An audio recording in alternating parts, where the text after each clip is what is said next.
from I was a young boy, I used to play every single sports discipline there was. I was a rugby. Fun fact, actually, I chose athletics, obviously, but I had to choose between hockey and athletics to come to university. When I went to the games and I was jumping alongside Roger Townsend, who's the world record holder, and when he jumped at 212, that was like, wow, this guy actually jumps really high. And in my case, I'm training with Brian. Brian is a 225 jumper, 227 jumper, and practice with him is always so competitive because I'm at 205 and this guy's jumping 225 so easily. So like Roger Townsend is my inspiration now. I was able to have a conversation with him. He was like, yo, you are a good jumper. You have a lot of potential to get that world record. And for a world record holder to say that to me, obviously ignited the fire to want to do more, to want to be better, to want to be great.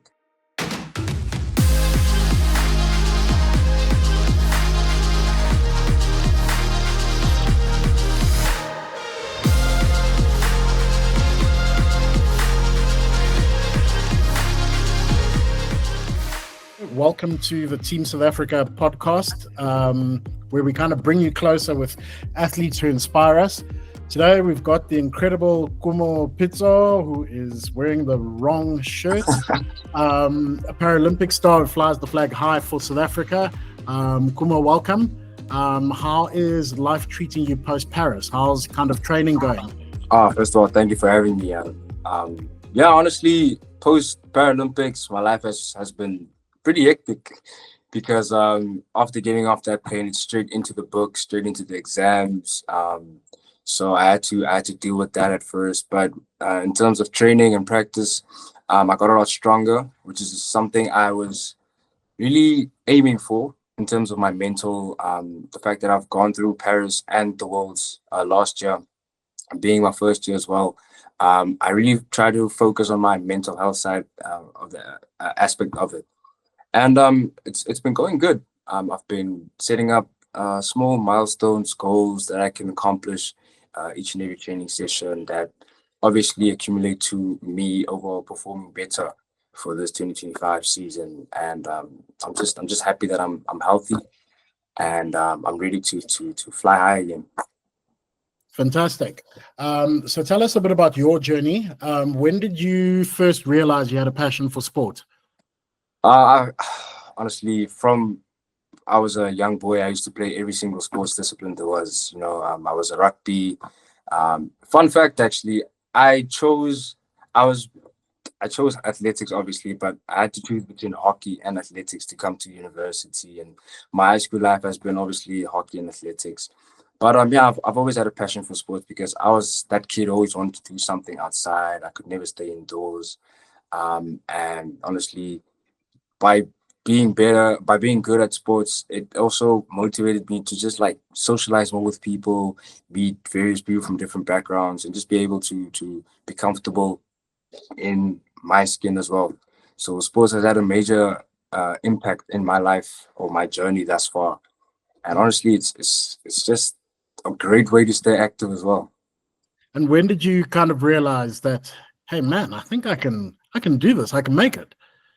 I would say my grade 11 year, I went to SA schools for the second time now. And that's when I started jumping my personal best of 205. And I was like, oh, okay, you got a hops, boy.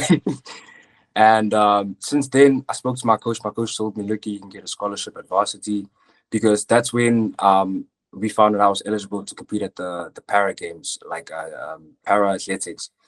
And that's where that whole chapter started opening up. And that's when I developed an even more deeper love for the sport. And when they told me the potential the potential I could have, that was just a dream come true. Because when I was young, I wanted to be an Olympian. Obviously, after seeing what Javier Sotomayor did with the world record of 245, I was like, I want to jump that high. And being a para-athlete, that's me saying I want to be the first para-athlete to jump that high, to be able to compete with able-bodied people and give them a run for their money. So, yeah, that's where it all came from. I mean, it's crazy. I was also involved in a hell of a lot of sport, and when people hear 245 or even 205. They don't actually realize how high that is. Yeah, Like jumping 205 is serious. it's high, and honestly, when I went to the games and I was jumping alongside Roger Townsend, who's the world record holder in my category for the Paralympics. When he jumped at 212, that was like, wow, this guy actually jumps really high. And you don't, as you grow older into the sport, you realize that the work they put in as well is it's motivational. It's inspirational because these people also went through something to accomplish their accomplishments. And in my case, I'm training with Brian. Brian is a 225 jumper, 227 jumper, and practice with him is always so competitive because I'm at 205 and this guy's jumping 225 so easily. So it's also a nice psychological motivation to put into perspective. Yeah, absolutely. And I think touching on that, when you're saying everybody kind of has their story, I think on our end, it's pretty well documented, kind of your story. But if you were to give the fans a bit of more insight into you, what do you think that people don't know about you outside of sport? I would say, obviously, my story being regarding my disability, I was a stillborn baby. I was born with asphyxia. I didn't have any oxygen that was sourced to my brain, and I was stillborn, yes. And yeah, I am very. I would like to think I'm funny, but yeah, I'm a very chill person. Honestly, I'm very motivated in terms of if I set a goal, I'm gonna accomplish it. That is kind of where my mindset is. But regardless, I'm very rooted in my faith, my religion, and overall, once you get to know me, you realize that I can differentiate between my professional and my social life. And I believe it's also important to just have a laugh once, and then it's never that serious at the end of the day. Once you put that serious mindset in your brain, then you lose the passion for the thing you love. So yeah, that's kind of what I think people don't Yeah, know. no, absolutely true. And if you weren't an athlete, what do you think you'd be doing right now? I'd be a dancer. I would be a professional dancer because, fun fact, 2017, I went to a dance World Cup. Oh, I did hip hop at a dance World Cup. I was about to ask what type of dancing. I was a hip hop dancer, but no, obviously, I'm the only boy in my household family. So my sisters were the ballet, the contempt, the disco. I was like, yeah, no. I grew up listening to Chris Brown, Usher, them. So I was in the hip hop era. And my mother told me, you know what, just to keep yourself busy, as well as be flexible for high jump, let's do dancing. And I did ballet, I did contempt, I did syllabus slow. And I don't know how, but I managed to go to the World Cup in 2017 for hip hop, and we did all right. I was there at least. We didn't place, but I was there. So not your first time on the world stage. So I mean, you mentioned a really interesting point, which is discussed quite often, and I think a lot at the moment, especially in rugby, is youngsters specializing at a very early age versus competing and kind of doing as many different things as they can. What's your opinion on that? I would say, obviously, when you're exposed to various different activities when you grow up, I would say it's beneficial, but I would also say focus on what you love more instead of the thing that you're good at, because people tend to tell you you're better at this than this, but you haven't really tried to discover your potential in this one thing you actually love. So for the youngsters, I would just say find your passion in it, find the love you have for the sport. And obviously there's gonna be people that are gonna have an influence on your decision, but at the end of the day, it's a matter between yourself. So if you don't make the right decision for yourself, you're gonna end up doing something you don't love just for the benefit of it. No, fantastic. Right, let's delve into life as a Paralympian and kind of take us a bit behind the scenes. Um, First off, Paris was intense. I mean, I thought I knew a lot about like major tournaments, multi-events kind of, games. It wasn't my first rodeo. And I got there and I expected a village and saw a city. True, true. I mean, that thing is absolutely huge. I mean, if can you tell me what was your biggest surprise when you arrived at the village?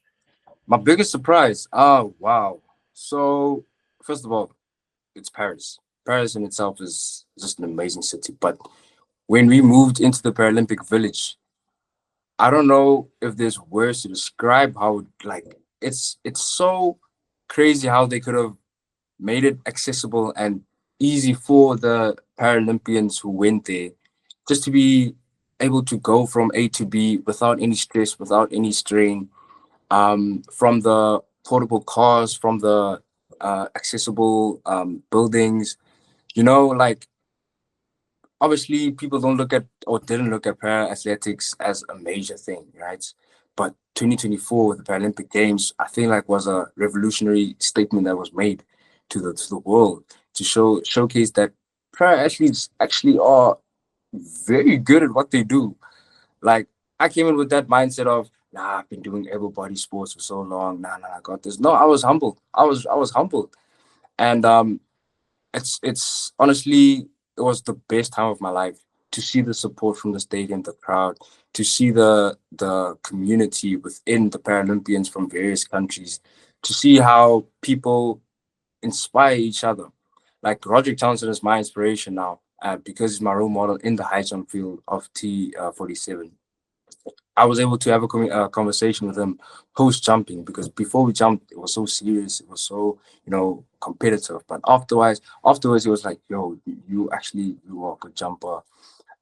You have a lot of potential to get that world record." And for a world record holder to say that to me, obviously ignited the fire to want to do more, to want to be better, to want to be great. So in terms of how the games were, it was just honestly inspiring. It was heartwarming, and it was an experience that I would never forget, and I would keep dear to my heart. And was that your fanboy moment? That was my fanboy moment.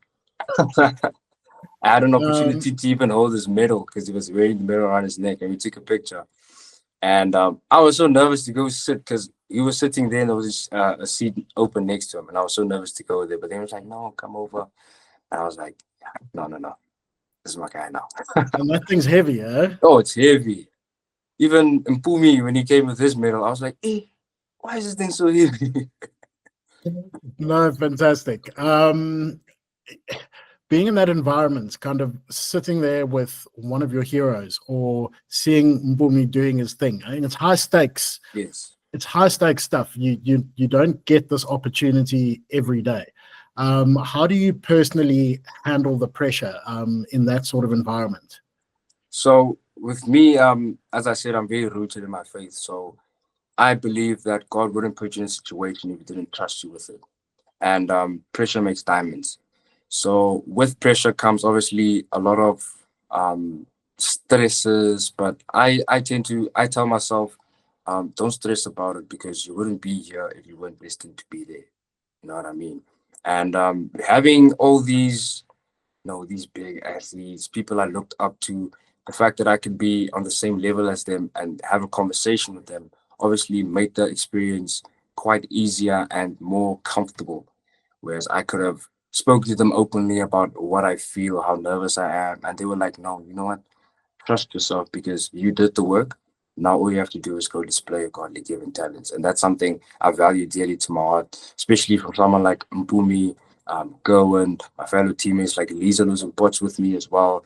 They've honestly played a major role in my comfortability in the sport by being confident in my capabilities to be able to face a competition head on with the right mindset and not be nervous just because there's maybe 70,000 people in the stands. I'm not used to this environment. They just say, "Look here, trust yourself.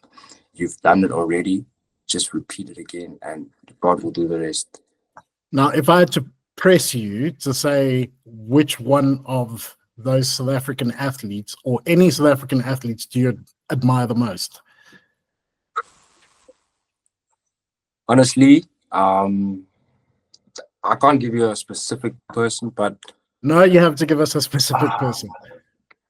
I'm gonna say Mpumi because of his background, his story, his head.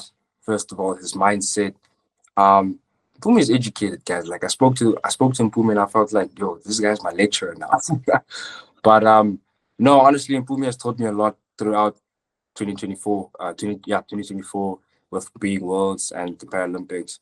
Um, he's inspired me to be someone I thought I couldn't have been, and just to be greater than that person. And honestly, regardless of the sports factor, he's such a nice guy. Honestly, he has a very, very kind heart. Um, he always makes sure you're good, your hair's on right. He's always the one that cracks a joke, and that's where you get comfortable to able to be yourself again. So yeah, out of them, yeah, Mpumi and obviously Lisa Lagoon and all of them. No, we said one. We said one. Yeah. Don't try and put in disclaimers there in case someone's watching. Yeah, no, Mpumi definitely. Okay, fun fact time. If you could pick one celebrity to coach you for a day, who would it be? Ooh, okay. I would. Wow. Muchas Bashim. Wow, talk us through that. Mutaz Isa Bashim has been someone I've been looking up to since primary school. When he jumped at 243, when he was 2 centimeters off of the world record, that was I'm sure that was a really monumental moment for him as well. And his discipline, his like the way he is as a person as well, humble, always eager to help others as well. That's someone who I think I would learn a lot of lessons from in terms of the athletic and the personal experience wise. I think, yeah, Mutaz Bashi would be a good coach. Well, let's hope he watches this.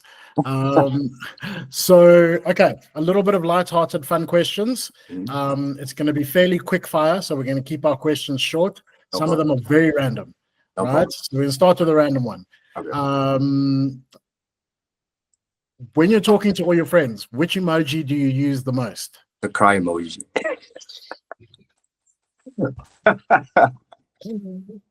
What's your go-to song to hype you up before competition?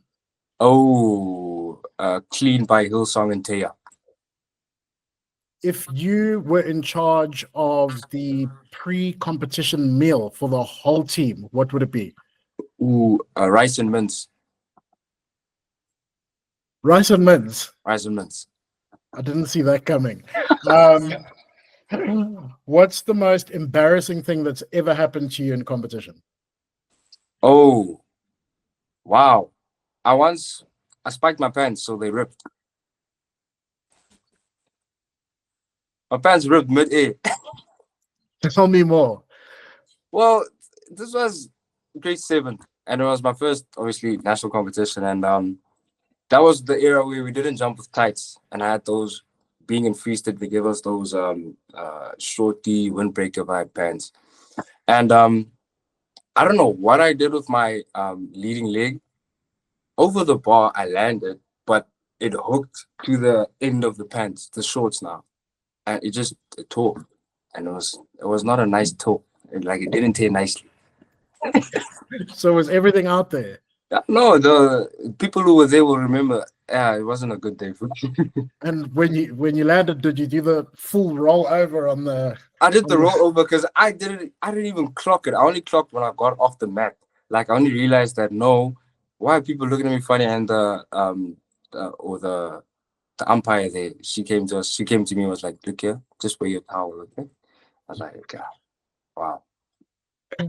Okay, I've nearly taken up half an hour of your time. I promised I'd keep this short. So let's go into the final lap.